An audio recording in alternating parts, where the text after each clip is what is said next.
Ini penjelasan Pak Jokowi, Muldoko, dan Menteri mengenai simpang siur isu tapera atau tabungan perumahan rakyat, dan katanya jika punya rumah sendiri uangnya, ya bisa diambilkan ini tabungan. Pak, gaji masyarakat kan juga sekarang mau dialokasikan juga untuk tabungan perumahan rakyat, Pak. Itu kira-kira di 2027 sendiri, itu kira-kira 3% setiap dari gaji, tidak hanya di ASN juga, tapi swasta juga. Ya, semuanya dihitung lah. Biasa dalam kebijakan yang baru itu pasti masyarakat juga ikut berhitung, mampu atau nggak mampu, berat atau nggak berat. Seperti dulu waktu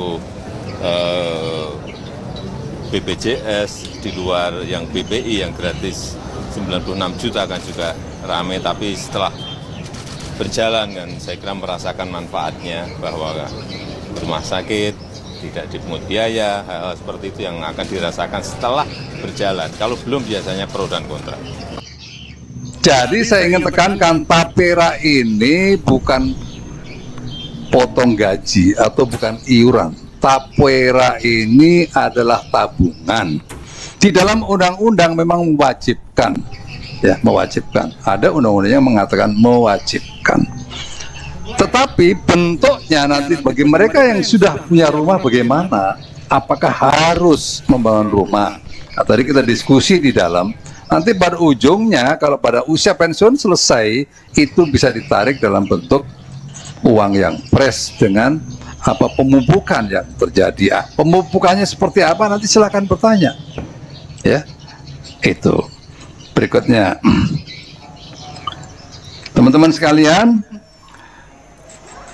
saya berharap masyarakat untuk memberikan kesempatan kepada pemerintah untuk bekerja, memikirkan cara yang terbaik. Tidak semua pekerja diwajibkan menjadi peserta tapera. Hanya yang pendapatannya lebih dari upah minimum. Di bawah upah minimum tidak wajib menjadi peserta tapera. Baik, bagi yang sudah punya rumah, kenapa juga kemudian diwajibkan dan apa manfaatnya? Konsepnya bukan iuran, nabung. Konsepnya adalah nabung. Yang sudah punya rumah, ya dari hasil pemupukan tabungannya, sebagian digunakan untuk mensubsidi biaya KPR bagi yang belum punya rumah. Supaya apa? Supaya bunganya tetap terjaga di level yang paling lebih rendah dari bunga komersial. Saat ini 5%. Ya, nanti perlu ada kajian lebih lanjut. Ya. Jadi kenapa harus ikut nabung? Ya tadi prinsip gotong royong di undang-undangnya itu. Pemerintah, masyarakat, yang punya rumah, bantu yang belum punya rumah. Semua membaur. Nah kalau itu bisa dikonstruksikan dalam undang-undang tapera ini kan sangat mulia sebenarnya. Operasionalnya di PP 25 dan PP 21 yang sebenarnya substansinya bukan menyangkut perubahan PP 25, tapi menjadi heboh seperti saat ini. Itu kan indah sekali. Maka leverage kemampuan gotong royong tadi antara masyarakat dan pemerintah untuk mendeliver output perumahan dalam rangka ngejar kesenjangan kepemilikan rumah tadi akan semakin bisa terkejar.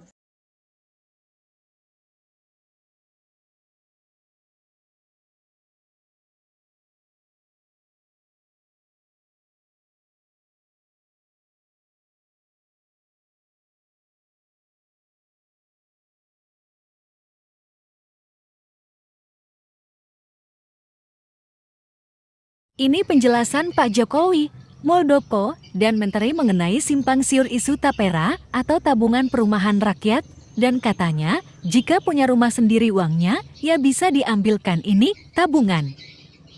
Pak, gaji masyarakat kan juga sekarang mau dialokasikan juga untuk tabungan perumahan rakyat, Pak. Itu kira-kira di 2027 sendiri, itu kira-kira 3% setiap dari gaji, tidak hanya di ASN juga, tapi swasta juga. Ya, semuanya dihitung lah. Biasa dalam kebijakan yang baru itu pasti masyarakat juga ikut berhitung, mampu atau nggak mampu, berat atau nggak berat. Seperti dulu waktu BPJS di luar yang BPI yang gratis 96 juta kan juga rame, tapi setelah berjalan kan saya kira merasakan manfaatnya bahwa rumah sakit tidak dipungut biaya, hal-hal seperti itu yang akan dirasakan setelah berjalan. Kalau belum biasanya pro dan kontra. Jadi saya ingin tekankan, tapera ini bukan potong gaji atau bukan iuran. Tapera ini adalah tabungan. Di dalam undang-undang memang mewajibkan, ya mewajibkan. Ada undang-undang yang mengatakan mewajibkan. Tetapi Tetapi bentuknya nanti bagi mereka yang sudah punya rumah bagaimana? Apakah harus membangun rumah? Nah, tadi kita diskusi di dalam. Nanti pada ujungnya kalau pada usia pensiun selesai itu bisa ditarik dalam bentuk uang yang fresh dengan apa pemupukan yang terjadi. Pemupukannya seperti apa nanti silakan bertanya. Ya. Itu. Berikutnya. Teman-teman sekalian, saya berharap masyarakat untuk memberikan kesempatan kepada pemerintah untuk bekerja memikirkan cara yang terbaik. Tidak semua pekerja diwajibkan menjadi peserta tapera. Hanya yang pendapatannya lebih dari upah minimum. Di bawah upah minimum tidak wajib menjadi peserta tapera. Baik, bagi yang sudah punya rumah, kenapa juga kemudian diwajibkan dan apa manfaatnya? Konsepnya bukan iuran, nabung. Konsepnya adalah nabung. Yang sudah punya rumah, ya dari hasil pemupukan tabungannya, sebagian digunakan untuk mensubsidi biaya KPR bagi yang belum punya rumah. Supaya apa? Supaya bunganya tetap terjaga di level yang paling lebih rendah dari bunga komersial. Saat ini 5%. Ya, nanti perlu ada kajian lebih lanjut. Ya. Jadi kenapa harus ikut nabung? Ya tadi prinsip gotong royong di undang-undangnya itu. Pemerintah, masyarakat, yang punya rumah, bantu yang belum punya rumah. Semua membaur. Nah kalau itu bisa dikonstruksikan dalam undang-undang tapera ini kan sangat mulia sebenarnya. Operasionalnya di PP 25 dan PP 21 yang sebenarnya substansinya bukan menyangkut perubahan PP 25, tapi menjadi heboh seperti saat ini. Itu kan indah sekali. Maka leverage kemampuan gotong royong tadi antara masyarakat dan pemerintah untuk mendeliver output perumahan dalam rangka ngejar kesenjangan kepemilikan rumah tadi akan semakin bisa terkejar.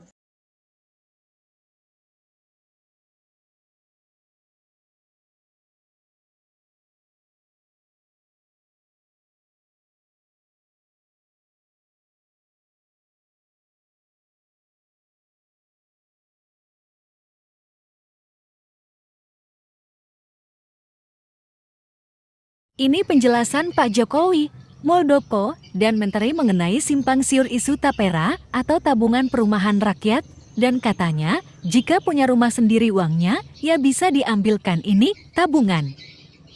Pak, gaji masyarakat kan juga sekarang mau dialokasikan juga untuk tabungan perumahan rakyat, Pak. Itu kira-kira di 2027 sendiri, itu kira-kira 3% setiap dari gaji, tidak hanya di ASN juga, tapi swasta juga. Ya semuanya dihitung lah. Biasa dalam kebijakan yang baru itu pasti masyarakat juga ikut berhitung, mampu atau nggak mampu, berat atau nggak berat. Seperti dulu waktu BPJS di luar yang BPI yang gratis 96 juta kan juga ramai, tapi setelah berjalan kan saya kira merasakan manfaatnya bahwa rumah sakit tidak dipungut biaya, hal-hal seperti itu yang akan dirasakan setelah berjalan. Kalau belum biasanya pro dan kontra. Jadi saya ingin tekankan tapera ini bukan potong gaji atau bukan iuran. Tapera ini adalah tabungan. Di dalam undang-undang memang mewajibkan, ya mewajibkan. Ada undang-undang yang mengatakan mewajibkan. Tetapi bentuknya nanti bagi mereka yang sudah punya rumah bagaimana? Apakah harus membangun rumah? Nah, tadi kita diskusi di dalam. Nanti pada ujungnya kalau pada usia pensiun selesai itu bisa ditarik dalam bentuk uang yang fresh dengan apa pemupukan yang terjadi. Pemupukannya seperti apa nanti silakan bertanya. Ya, itu. Berikutnya, teman-teman sekalian, saya berharap masyarakat untuk memberikan kesempatan kepada pemerintah untuk bekerja memikirkan cara yang terbaik. Tidak semua pekerja diwajibkan menjadi peserta tapera. Hanya yang pendapatannya lebih dari upah minimum. Di bawah upah minimum tidak wajib menjadi peserta tapera. Baik, bagi yang sudah punya rumah, kenapa juga kemudian diwajibkan dan apa manfaatnya? Konsepnya bukan iuran, nabung. Konsepnya adalah nabung. Yang sudah punya rumah, ya dari hasil pemupukan tabungannya, sebagian digunakan untuk mensubsidi biaya KPR bagi yang belum punya rumah. Supaya apa? Supaya bunganya tetap terjaga di level yang paling lebih rendah dari bunga komersial. Saat ini 5%. Ya, nanti perlu ada kajian lebih lanjut. Ya. Jadi kenapa harus ikut nabung? Ya tadi prinsip gotong royong di undang-undangnya itu. Pemerintah, masyarakat, yang punya rumah, bantu yang belum punya rumah. Semua membaur. Nah kalau itu bisa dikonstruksikan dalam undang-undang tapera ini kan sangat mulia sebenarnya. Operasionalnya di PP 25 dan PP 21 yang sebenarnya substansinya bukan menyangkut perubahan PP 25, tapi menjadi heboh seperti saat ini. Itu kan indah sekali. Maka leverage kemampuan gotong royong tadi antara masyarakat dan pemerintah untuk mendeliver output perumahan dalam rangka ngejar kesenjangan kewirausahaan rumah tadi akan semakin bisa terkejar.